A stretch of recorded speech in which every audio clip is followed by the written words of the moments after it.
কুম্ভকর্ণ ব্রহ্মাকে বলেনি? দাঁড়া দাঁড়া, আমার ভুল হয়ে গেছে, আমি ঠিক বর চেয়ে নিচ্ছি, আমি ভুল করে বলে ফেলেছিলাম, এরকম কথা বলেনি? ও মা, ব্রহ্মা দাঁড়িয়ে থাকলে তবে তো বলবে। কুম্ভকর্ণের নিদ্রাবর্তন শুনে ব্রহ্মা তথাস্তু বলে চটপট ওখান থেকে পালিয়েছিল। সরস্বতী পুজো তো শেষ হলো। গিরিবালা দেবী সবাইকে এক আকর্ষণীয় গল্প শোনাতে বসেছেন, কিন্তু উনি কি গল্প শোনাচ্ছেন তা জানতে হলে ভিডিওটা পুরো দেখতে হবে। তাহলে স্কিপ না করে ভিডিওটা দেখতে থাকো। তাহলে দিদি ভাই, সরস্বতী পুজো তো হয়ে গেল, এরপর তোমরা কি খেলা করবে না আমার কাছে গল্প শুনবে?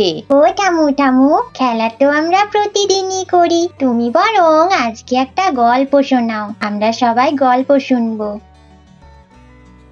কি রে, তোরা সবাই গল্প শুনবি তো? হ্যাঁ ঠাম্মি, তুমি গল্প বলো, আমরা সবাই গল্প শুনবো। ঠাম্মি, তুমি মা সরস্বতী নিয়ে কোনো কথা বলো না, যেটা আমরা জানি না, সেরকম কোনো কথা। আচ্ছা বেশ, আমি তাহলে মা সরস্বতীর নিয়েই কিছু কথা বলি, তোরা মন দিয়ে শোন। হ্যাঁ ঠাম্মি, তুমি মা সরস্বতী নিয়েই কথা বলো, আজকে সরস্বতী পুজোর দিন, এর থেকে কি আর ভালো দিন হয় বলো মায়ের কথা শোনার? তোরা তো সবাই রামায়ণে রাম রাবণের যুদ্ধের কথা জানিস, কি জানিস তো সবাই? হ্যাঁ গো ঠামু, আমরা সবাই জানি রামায়ণের কথা। রাবণ একজন রাক্ষস রাজা ছিলেন। আজ আমি রাবণের ছোট ভাই কুম্ভকর্ণের কথা বলবো। তোরা কি জানিস কুম্ভকর্ণ কিরকম ছিল? না গো ঠামু, কুম্ভকর্ণ সম্পর্কে আমি জানি না, তুমি বলো না এরকম ছিল। কুম্ভকর্ণ ছিল ঋষি বিশ্রবা এবং রাক্ষসী কৈকেশীর সন্তান আর রাবণের ছোট ভাই।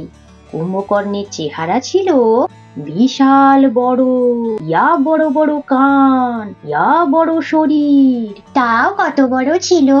ধরে নাও আমরা কুম্ভকর্ণর কাছে পিঁপড়ের থেকেও ছোট।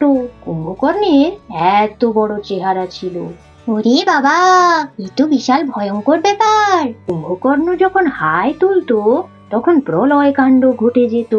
আর ওর খিদে, সে কথা তো না বললেই নয়। পশু পাখি দৈত্য দানব গাছপালা মানুষ যা দেখতে পেত তাই খেয়ে নিত, কোনো কিছুতেই ওর পেট আর ভরতো না, এত ওর খিদে ছিল।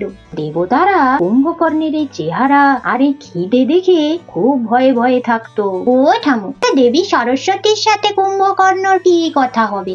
দাঁড়াও দাঁড়াও, বলছি গল্পটা শোনো। এই টিনা, তুই ঠামুকে গল্পটা বলতে দে না, তুই মাঝখানে মাঝখানে কথা বললে উনি গল্পটা বলবেন কি করে বলতো? আচ্ছা বেশ, আমি আর একটিও কথা বলছি না, মন দিয়ে গল্পটা শুনি। ও ঠামু, তারপরে কি হলো?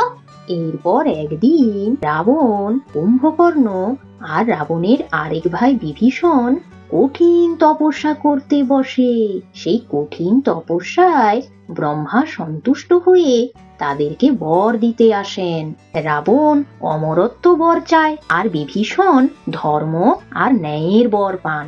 এরপরে কুম্ভকর্ণের বর চাওয়ার পালা। কুম্ভকর্ণ তো মনে মনে ঠিক করে রেখেছিল যে যাতে সে চিরকাল ইন্দ্রের আসনে অর্থাৎ দেবতাদের সিংহাসনে থাকতে পারে, সে এই রকম বর চাইবে আর সমস্ত দেবতারা যেন তার অধীন হয়ে থাকে, অর্থাৎ নীরবত্তম মানে দেবতাদের অনুপস্থিতি। কুম্ভকর্ণ মনে মনে ঠিক করে রেখেছিল যে সে এই বরটি চাইবে। ব্রহ্মা আগে থেকেই বুঝতে পেরেছিল কুম্ভকর্ণ কি বর চাইতে পারে। তখন সব দেবতারা ভয় পেয়ে দেবী সরস্বতীর কাছে গিয়ে প্রার্থনা করে। তখন দেবী সরস্বতী কুম্ভকর্ণের জিভের অগ্রভাগে বসেন। তখন কুম্ভকর্ণ নীরবত্তম বর চাওয়ার জায়গায় নিদ্রাবত্তম বর চেয়ে ফেললো। নিদ্রাবত্তম কথার মানে?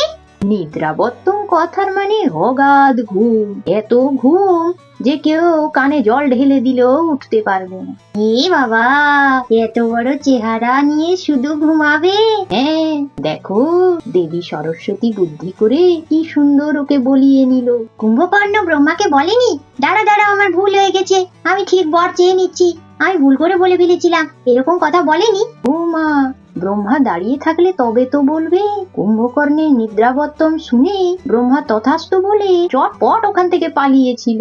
এরপরে কুম্ভকর্ণ 6 মাস ঘুমোতো আর মাত্র একদিন জেগে থাকতো, খেত দিত, তারপরে আবার ঘুমিয়ে পড়তো। এই বর পাওয়ার পর কুম্ভকর্ণের জীবনে অনেক ঘুম নেমে আসে। রাম রাবণে যখন যুদ্ধ বেঁধেছিল তখন রাবণ কুম্ভকর্ণকে অনেক জাগানোর চেষ্টা করে। সে কত মানুষগুলো তো কুম্ভকর্ণর কাছে পিঁপড়ের মতো, সেই কেউ গায়ে উঠে যাচ্ছে, কেউ ময়ে করে ওর পেটে ঘুষি মারছে, কানে জল ঢালছে, কিন্তু কুম্ভকর্ণকে ওঠায় কে? ও তো কোনোভাবেই উঠবে না। তারপর যা হোক করে বাবা কুম্ভকর্ণের ঘুম ভেঙেছিল, কিন্তু সেই যুদ্ধে তখন কুম্ভকর্ণ রাম রাবণের যুদ্ধতে অংশও নিয়েছিল।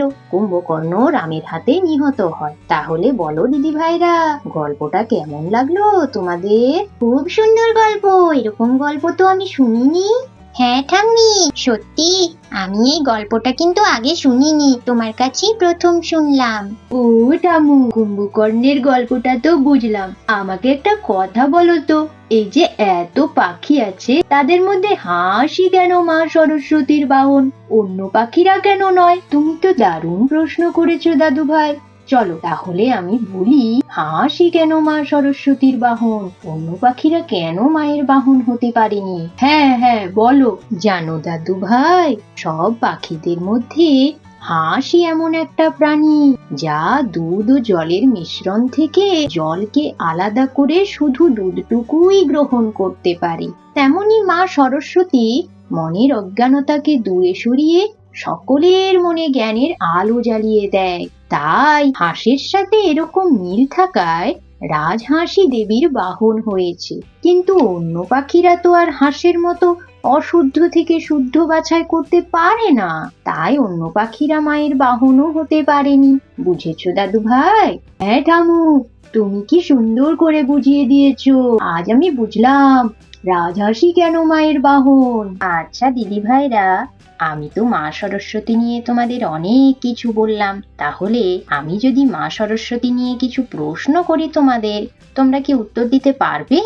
হ্যাঁ ঠাম্মু, তুমি প্রশ্ন করোই না, দেখি আমরা উত্তর দিতে পারি কিনা। আচ্ছা বেশ, তাহলে টিনাকে দিয়ে শুরু করি। বলো তো টিনা দিদি ভাই, মা সরস্বতীর হাতে কোন বাদ্যযন্ত্রটি থাকে? এ তো খুব সহজ প্রশ্ন, এর উত্তরটা বীণা হবে, মায়ের হাতে তো বীণাই থাকে। হ্যাঁ, এই উত্তরটা তো সহজই ছিল, কিন্তু ওই বীণাটার একটা নাম আছে। তুমি কি আমাকে ওই নামটা বলতে পারবে? ওরে বাবা, বীণাটারও আবার নাম আছে? আমি তো ওই নামটা জানি না। ও ঠাম্মু, আমি বীণাটার নাম জানি না। এই, তোরা কেউ জানিস? না রে টিনা, আমিও জানি না। ঠাম্মি, তুমি বলে দাও ওই বীণাটার নাম কি? আচ্ছা বেশ, আমি বলে দিচ্ছি। ওই বীণাটার নাম হলো কচ্ছপী বীণা। এরপরে রানী দিদিভাইকে প্রশ্ন করছি। বলো তো দিদিভাই, সরস্বতী পুজো কখন হয়? এটা আমি জানি ঠাম্মি, মাঘ মাসের শুক্লপক্ষের পঞ্চমী তিথিতে মা সরস্বতীর পুজো হয়। বাহ, তুমি তো দেখছি অনেক কিছু জানো। খুব ভালো খুব ভালো। ও মিষ্টি দিদি ভাই, এরপরে তোমাকে একটা প্রশ্ন করি। বলো তো, আমাদের যে 4টি বেদ, তার মধ্যে ঋগ্বেদে মা সরস্বতীর নাম পাওয়া যায়। তো ঋগ্বেদে মা সরস্বতীর কি রূপ বর্ণনা আছে, বলতে পারবে মিষ্টি দিদি ভাই? হ্যাঁ ঠাম্মি, আমার মনে হচ্ছে ঋগ্বেদে মা সরস্বতীকে নদী রূপে বর্ণনা করা হয়েছে। বাহ বাহ, খুব ভালো খুব ভালো। ও মনি, এরপরে তো তোমার পালা, তোমাকে প্রশ্ন করছি এবার। হ্যাঁ ঠাম্মি, করো, কি প্রশ্ন করবে? বলো তো, মা সরস্বতীর কয়টি হাত? 4টি হাত ঠাম্মি, একটা হাতে বীণা, আরেকটিতে পুস্তক, আরেকটি হাতে জপমালা, আরেকটি হাতে কমণ্ডলু থাকে। বাহ বাহ বাহ, খুব ভালো উত্তর। আমার মনি দিদিভাই তো অনেক কিছু জানে গো। ও মা, মা, কি হয়েছে রে তোরি মা, কিছু বলবি? হ্যাঁ মা, আমি বলছিলাম বৌদি রান্না হয়ে এসেছে, বাচ্চাগুলোকে বৌদি পাঠাতে বললো, ওরা খাওয়া দাওয়া করে যাবে। সকাল থেকে সবাই উপোস করেছিল তো, তাই বৌদি সবাইকে খাওয়াবে বলে তাড়াতাড়ি করে রান্না সেরে নিয়েছে। আমাকে বললো ওদেরকে ডেকে দিতে। আচ্ছা তুই বৌমাকে বল ওরা একটু পরেই যাচ্ছে, ওরা আমার সাথে একটু কুইজ কম্পিটিশন করছে। কুইজ কম্পিটিশন হচ্ছে আর তুমি আমাকে ডাকলে না? তুমি তো জানো আমি কুইজ কম্পিটিশনে অংশগ্রহণ করতে কত ভালোবাসি। এখন তো চলে এসেছিস, তাহলে তুই এখন বসে পড়। এখনই তো আর কম্পিটিশনটা শেষ হয়ে যায়নি রে বাবা। আচ্ছা বেশ, আমি বসে পড়ছি, ভালো সময়ই এলাম। ননি দাদু ভাই, এরপরে তোমায় প্রশ্ন করব। বলো তো, মা সরস্বতী কিসের দেবী? মা সরস্বতী তো বিদ্যার দেবী ঠামু। এ তো সহজ প্রশ্ন।